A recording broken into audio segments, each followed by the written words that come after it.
Welcome back to my kitchen blog. Savita Jindal की kitchen में आपका बहुत बहुत स्वागत है दोस्तों। और जैसा कि आप देख ही रहे हैं, मुंह में पानी आ ही गया होगा आपके। मैं बनाने जा रही हूँ आज की रेसिपी में सफ़ेद रसगुल्ले। जी हाँ, जिन्हें बंगाली रसगुल्ले भी बोलते हैं। ये इसे आप घर में ही तैयार कर सकते हैं। तो यहाँ पे मैंने फुल फैट क्रीम दूध लिया है, 1 किलो भैंस का दूध लिया है। अगर आपके गाय के दूध से बनाने के लिए विलिंग है तो आप गाय का भी ले सकते हैं। तो पहला मिथ तो मैं आपका ये मिटा देती हूँ कि भैंस के दूध से कभी भी अच्छे बंगाली रसगुल्ले तैयार नहीं होते। तो ये बिल्कुल बेकार की बात है। ये मैं भैंस के दूध से ही तैयार कर रही हूँ। और गाय के दूध से भी अगर आपको तैयार करने हैं तो ये आपकी चॉइस है, आप गाय के दूध से भी तैयार कर सकते हैं। तो अभी मैं आपको दिखा रही हूँ कि मैंने फुल फैट क्रीम जो दूध है उसे बहुत अच्छे से बॉईल कर लिया है।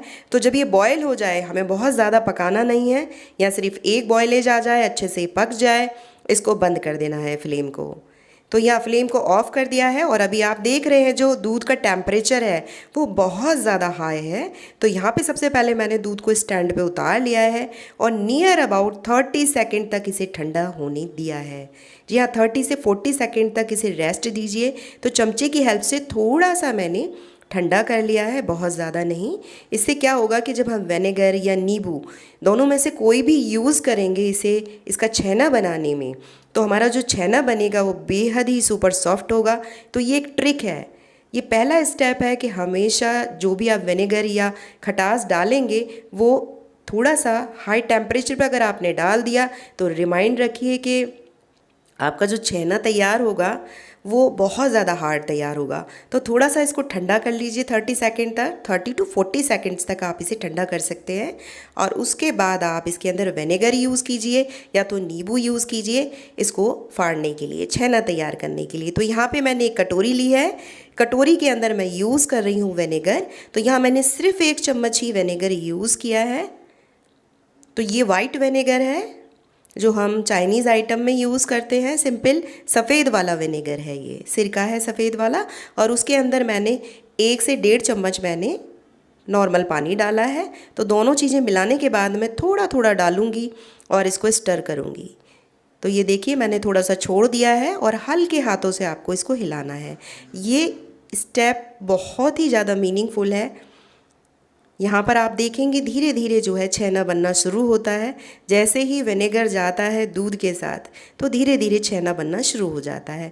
एकदम से ही आप देखते हैं तो कई बार आप पेशेंस अपना खो देते हैं कि अभी तक तो ये फटा नहीं है। अभी क्या करते हैं, आप नींबू डाल लेते हैं, अभी क्या करते हैं विनेगर डाल लेते हैं। कोई भी एक इंग्रेडिएंट यूज़ कीजिए आप दोनों में से, और थोड़ा सा पेशेंस रखिए। कम से कम दूध को 3 से 4 मिनट का टाइम दीजिए, जिससे कि वो दूध के साथ पूरा प्रॉपर जो है रिएक्ट हो कर के एक छेना तैयार हो सके। अभी आप देख रहे हैं पीला पीला जो पानी है वो बिल्कुल अलग हो गया है, और जो हमारा छेना है ये देखिए वो बिल्कुल एकदम सॉफ्टली अच्छे से अलग हो गया है। तो ये जो छेना है इसी से हम बनाएंगे अपने बंगाली रसगुल्ले, या जिन्हें कहते हैं सफ़ेद रसगुल्ले। तो इसका जो पानी है उसको हम अलग कर लेंगे। ये पानी बड़ा ही हेल्दी होता है, इसे फेंकना नहीं चाहिए। इसे आप कढ़ी में यूज़ में ले सकते हैं। आप जो डो लगाते हैं पराठों का, आप उससे जो है इसको नीड कर सकते हैं। तो इसको फेंकना नहीं है, इसको यूज़ में लीजिए आप। तो यहाँ पे इस तरीके की एक छलनी रख ली है मैंने, और नीचे एक कटोरा लगा लिया है। आप देख सकते हैं इस तरीके की छलनी सबके घर में अवेलेबल होती है। तो यहाँ आप चाहे तो कोई भी जालीदार कपड़ा या मलमल का कपड़ा ले लीजिए, और फिर हम इसे जो है छानेंगे। तो यहाँ आप देख रहे हैं 1 किलो दूध के अंदर, दूध के ऊपर डिपेंड होता है कि कितना छेना निकलेगा। कई बार ज़्यादा निकलता है तो कई बार कम निकलता है। तो इसमें आपका कोई कसूर नहीं होता कि हमने किसी का देखा 1 किलो दूध में जो है बहुत सारा छेना निकल गया, किसी का कम निकलता है। तो ये दूध की क्वालिटी के ऊपर डिपेंड होता है दोस्तों। तो अभी गाइस मैं क्या कर रही हूँ, इस जितने भी सारा जो छेना मैंने तैयार किया है इसे हल्के हाथ से मैंने साफ़ पानी से धो लिया है, 1 गिलास पानी से, जिससे कि इसके अंदर की जो खटास है विनेगर की वो निकल जाए। तो अगर आप नींबू यूज़ करें चाहे विनेगर, इस तरीके से आपको निकाल लेना है। तो मैंने यहाँ पे देखिए बहुत ज़्यादा प्रेस नहीं किया है, हल्का सा ही प्रेस किया है, क्योंकि मुझे बहुत ज़्यादा इसे ड्राई नहीं करना है पनीर बनाने के प्रोसेस में। तो वापस से मैं इसे छलनी के अंदर ही रख रही हूँ, और इसके ऊपर जो है मैं एक खलवट्टा रख दूँगी। मेरे पास एक छोटा सा खलवट्टा है, तो बहुत ज़्यादा वजनी चीज़ नहीं रखनी है। एक तो क्वांटिटी में भी कम है तो यहाँ पहले मैंने एक कटोरी रखी है और उसके ऊपर एक छोटा सा एक खलबट्टा है मेरा, उसे रख दिया है। तो नियर अबाउट 5 मिनट्स ही मैंने इसे रेस्टिंग टाइम दिया है, 5 मिनट ही इसे रेस्ट दिया है। तो ये प्रॉपर एक पनीर की शेप में जो है वो जम जाएगा। ध्यान रखिए कि ये बहुत ज़्यादा ड्राई हो गया पनीर आपका, तो जो आपके सफ़ेद रसगुल्ले हैं ये स्पॉन्जी नहीं बनेंगे। तो अभी देखिए, हम देखते हैं कि हमारा पनीर कैसा तैयार हुआ है। ये देखिए, बिल्कुल एकदम परफेक्ट सुपर सॉफ्ट हमारा ये जो है पनीर तैयार हुआ है। बिल्कुल इसी तरीके से आपको ये पनीर तैयार करना है।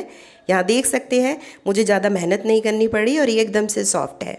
अब ये स्टेप को बहुत ध्यान से सुनिए कि यहाँ पर आपको हथेली की मदद से इसको जो है बहुत अच्छे से नीड करना है। सिर्फ जो प्रेशर आपको लगाना है इस छेने के ऊपर सिर्फ हथेली से लगाना है। तो मैं आपको करके दिखा रही हूँ, बहुत ध्यान से देख लीजिए इस स्टेप को। और नियर अबाउट आप घड़ी की टाइम से भी देख सकते हैं, आपको यहाँ पे 5 मिनट देना ही देना है। यानी कि मेन जो थोड़ी सी मेहनत है वो यहीं पर है जो आपको लगानी है। तो ये जो मेहनत है ना, जब वसूल हो जाती है, जब आपके एकदम सुपर सॉफ्ट और स्पॉन्जी रसगुल्ले बनते हैं, तो ऐसा लगता है कि बस क्या बताऊँ आपको, खुशी के ठिकाने नहीं होते। जब हमारी कोई भी रेसिपी हम ट्राई करते हैं या बनाते हैं और सक्सेसफुल होती है, तो जो वो खुशी होती है ना, उसके आगे ये मेहनत कुछ भी नहीं है। तो अभी आप देख रहे हैं नियर अबाउट 5 से 7 मिनट तक मैंने बहुत अच्छे से इसे नीड किया है। और नीड करने के बाद ये परफेक्ट डो के फॉर्म में आ गया। और यहाँ पे मैं 1 चम्मच कॉर्नफ्लावर डाल रही हूँ। यहाँ पे आप अगर कॉर्नफ्लावर ना हो तो आप मैदा भी यूज़ कर सकते हैं, अगर मैदा ना हो तो आप अरारोट का भी यूज़ कर सकते हैं। तो यहाँ पे तो मैं बेसिकली सेटिस्फाई तो कॉर्नफ्लावर से होती हूँ, बाकी ऑप्शनल है सभी चीज़ें।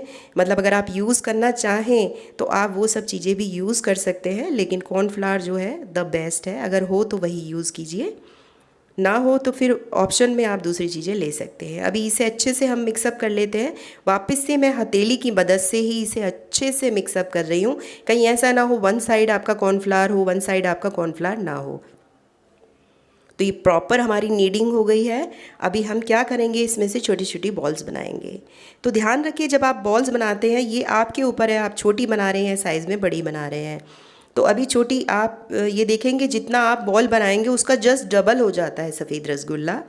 तो ये देखिए, मैंने मीडियम साइज़ बनाया है इस रसगुल्ले का। मुझको थोड़े से बड़े बड़े रसगुल्ले पसंद है। तो मेरे 7 रसगुल्ले जो है इस प्रॉपर छेने में तैयार हो गए थे। तो इतनी बड़ी बॉल मैंने रेडी कर ली है। मैं आपको पास से दिखा देती हूँ। और इस बॉल के अंदर कोई भी क्रैक नहीं है। तो इस तरीके से ही मैंने क्या किया, सारी बॉल्स जो हैं वो रेडी कर ली। तो अभी आप देख रहे हैं जो सारी बॉल्स हैं वो रेडी हो गई हैं। अब हमें जो है एक शुगर सिरप तैयार करना है हीटअप करने के लिए, तो उसकी तैयारी हम करते हैं। तो यहाँ पे मैंने 1 कटोरी या इसे 1 कप मान लीजिए मेज़रमेंट से, मैंने कटोरी में चीनी ली है। कढ़ाई के अंदर, किसी भी पैन के अंदर आप ले सकते हैं। और इसके अंदर मैंने 5 कटोरी भर के पानी डाला है। सेम मेज़रमेंट, कप लें या कटोरी, जो भी कुछ। तो यहाँ पे हमें कोई भी चाशनी तैयार नहीं करनी है, सिर्फ एक सिरप तैयार करना है मीठा, जिसके अंदर हमारे ये जो सफ़ेद रसगुल्ले हैं उन्हें हम पकाएंगे। तो चलिए फटाफट से इसे हीटअप करते हैं। तो इसे यहाँ पे मैं हीटअप कर रही हूँ। जैसे ही ये हीटअप होता है तो चीनी आपकी मेल्ट होना शुरू हो जाएगी, क्योंकि हमें यहाँ पे चाशनी नहीं बनानी थी। इसलिए इस सिरप को तैयार करने के लिए हमने बहुत सारा पानी रखा है, क्योंकि जब ये कुक भी होंगे तो कुक होने के लिए हमें अच्छा भला पानी चाहिए होगा। तो अभी देखिए चीनी ऑलमोस्ट जो है वो मेल्ट हो गई है धीरे धीरे, जितनी भी चीनी मैंने डाली थी। तो यहाँ पर आप ढक्कन लगा कर के भी जो है इसे हीटअप कर सकते हैं बहुत अच्छे तरीके से। तो आई होप सो जो लोग भी ट्राई करेंगे ये बंगाली रसगुल्ले या सफ़ेद रसगुल्लों को, तो मुझे कमेंट सेक्शन में बताइएगा ज़रूर अगर आप सक्सेसफुल रहे और आपने मेरी रेसिपी ये देखने के बाद ट्राई किए हैं बंगाली रसगुल्ले, तो ज़रूर से ही बना के देखिएगा। और अगर मेरे चैनल पर आप पहली बार आए हैं तो मेरे चैनल को सब्सक्राइब कर लीजिएगा दोस्तों। और मेरी वीडियो अगर आपके लिए बहुत हेल्पफुल रही हो बंगाली रसगुल्ले बनाने में, ये सफ़ेद रसगुल्ले बनाने में, तो ज़रूर से ही मेरे चैनल को जो है सब्सक्राइब कीजिएगा। और मेरी वीडियो को लाइक भी कीजिएगा। तो यहाँ देख रहे हैं जब पूरा फुल रोअर बॉयलेज आ गया है, बहुत अच्छे से उबाले आ रहे हैं, तब मैंने जो है ये बॉल्स डालनी शुरू की हैं।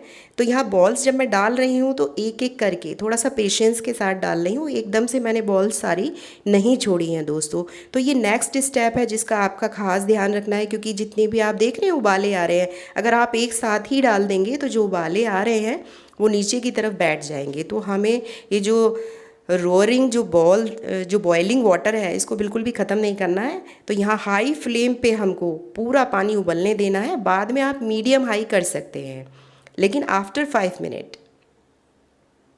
अभी आप देख रहे हैं ये पक रहे हैं। तो नियर अबाउट इस तरीके से हमें खुले खुले जो है नियर अबाउट 5 से 7 मिनट के लिए मैं इन्हें उबाल रही हूँ। बाद में मैं ढक कर के उबालूंगी। तो यहाँ पे मैं खुशबू के लिए थोड़ा सा गुलाब जल डाल रही हूँ। ये बिल्कुल ऑप्शनल है, अगर आपको केवड़ा एसेंस पसंद है तो आप केवड़ा एसेंस डाल सकते हैं, लेकिन मैंने यहाँ पे गुलाब जल डाला। जब आप मार्केट से लाते हैं ना तो उसमें प्यारी प्यारी गुलाबों की खुशबू आती है, तो उससे और भी अच्छा टेस्ट इन्हेंस होता है जब हम इन सफ़ेद रसगुल्लों को खाते हैं। तो यहाँ पे अभी तो फ़िलहाल मैंने ढक्कन लगा दिया है। तो इस पूरे कुकिंग प्रोसेस को हम नियर अबाउट 10 से 15 मिनट, मतलब ये मान के चलिए 15 से 18 मिनट तक भी लग सकते हैं। तो 15 मिनट तो मान के ही चलिए। ये 15 मिनट के बाद अगर आप ये देखेंगे यहाँ साइज़ में, देखिए रसगुल्ले कितने छोटे थे और अब कितने बड़े हो गए हैं। इस तरीके से आपके रसगुल्ले भी बड़े हो जाएंगे। सबसे बड़ी बात क्या है, एक भी रसगुल्ला फूटा नहीं है, कोई भी क्रैक नहीं है, एकदम परफेक्टली रेडी हुए हैं। फिर दूसरी बात, अगर आपको ऐसा लग रहा है कि जो सिरप हमने तैयार किया है इसे हमें चाशनी की फॉर्म में बिल्कुल भी कन्वर्ट नहीं होने देना है दोस्तों। अगर कहीं भी आपको ऐसा लगता है कि हमारा जो पानी है वो कम रह गया है, तो आप हाईली बॉइल्ड वाटर को भी यूज़ कर सकते हैं। अभी आप देख रहे हैं कितना परफेक्टली कुक हो गया है। तो मैं आपको बता देती हूँ आपको कैसे पता चलेगा कि हमारा कुक हो गया है रसगुल्ला। तो आपको नॉर्मल टेम्परेचर वाला 1 कप पानी लिया है एक बॉयल में मैंने, और इसके अंदर इस रसगुल्ले को डाल दिया है। आपने देखा कि तले में जाकर नीचे बैठ गया है, ये ऊपर फ्लोट नहीं कर रहा है, इसका मतलब ये परफेक्टली कुक हो गया है। तो जब ये बाउल में नीचे की तरफ बैठ जाए तले में, तो आप समझ जाइए कि आपका रसगुल्ला बिल्कुल परफेक्टली रेडी हो गया है और सुपर सॉफ्ट तो बने ही हैं। अब हम इन्हें चाशनी पीने का समय देंगे। जी हाँ, इसको रेस्टिंग टाइम दे दीजिए। जब ये बिल्कुल नॉर्मल टेम्परेचर पर आ जाएं, तब आप इन्हें फ्रिज में रखेंगे ठंडा होने के लिए, क्योंकि ये जो रेसिपी है ये बिल्कुल चिल्ड और ठंडी अच्छी लगती है, तभी आता है मज़ा। तो यहाँ पर आप इन्हें फ्रिज में 4 से 5 घंटे रख सकते हैं और उससे ज़्यादा भी रख सकते हैं। हर बार जब भी आप निकालेंगे ना, आपको साइज़ में इसके फ़र्क लगेगा। आपको ना ये हर बार में एक अलग सा टेस्ट देते हैं। तो कभी आप अगर बनाते हैं इकट्ठे में, तो आप कभी देखिएगा कि अगर आपने ये रेसिपी रात में बनाई और ओवरनाइट आपने इसे फ्रिज में रखा रहने दिया, तो उसके बाद जो रिज़ल्ट है ना मॉर्निंग में आप देखेंगे, एक तो साइज़ में बड़ा हो जाता है, ऊपर से इसको जो सिरप मिलने का जो टाइमिंग है वो भी अच्छा मिल जाता है। तो मिनिमम 4 घंटे तो है ही, और उससे ज़्यादा अगर समय दे देते हैं आप तो बहुत ही अच्छी बात है। ध्यान रखिए जब आप इन्हें फ्रिज में रखते हैं दोस्तों, तो आपको गर्म चाशनी में बिल्कुल नहीं रखना है। जब ये ठंडी हो जाए चाशनी, बिल्कुल नॉर्मल रूम टेम्परेचर पे हो जाए, तभी आपको इसे फ्रिज में रखना है ठंडा होने के लिए। अभी आप देख रहे हैं कितने सॉफ्ट हो रहे हैं। तो यहाँ मैंने फ्रिज में रख दिए हैं ये ठंडे होने के लिए।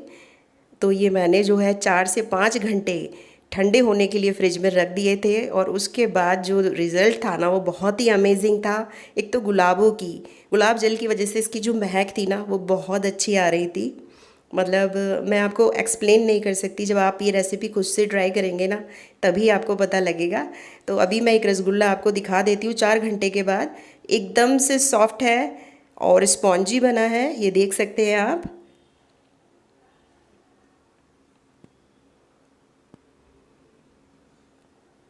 ये देखिए, आप इसे दबा देंगे ना तो वापस उसी जगह पर ये फूल कर आ जाता है। और वापस से अब जब आप इसे चाशनी में डालते हैं, सिरप में डालते हैं, शुगर सिरप में, तो वापस से ये जो है उसी साइज़ में आ जाएगा। तो यहाँ देख रहे हैं कितनी परफेक्टली जाली पड़ रही है। इस तरीके की जाली आपके रसगुल्लों में होनी चाहिए। तो आई होप सो कि आज का जो किचन ब्लॉग है जिसके अंदर मैंने आपको सफ़ेद रसगुल्ले बनाने बताए हैं, बड़ा ही हेल्पफुल रहा होगा। तो फेस्टिव टाइम आ रहा है गाइस, आप सोच क्या रहे हैं, घर में ज़रूर से ट्राई करके देखिए ये सफ़ेद रसगुल्ले। और अगर आपको मेरी वीडियो अच्छी लगी है तो लाइक करने में बिल्कुल कंजूसी, और वो गाइस जो मुझसे पहली बार कनेक्ट हो रहे हैं तो मेरे चैनल को कर लीजिए सब्सक्राइब और बेल आइकन को प्रेस करना बिल्कुल मत भूलिएगा गाइस। तो मिलते हैं फिर प्यारी सी किसी अमेजिंग सी रेसिपी के साथ, टेम्पटिंग सी रेसिपी के साथ किचन ब्लॉग में। Till then take care guys, bye bye.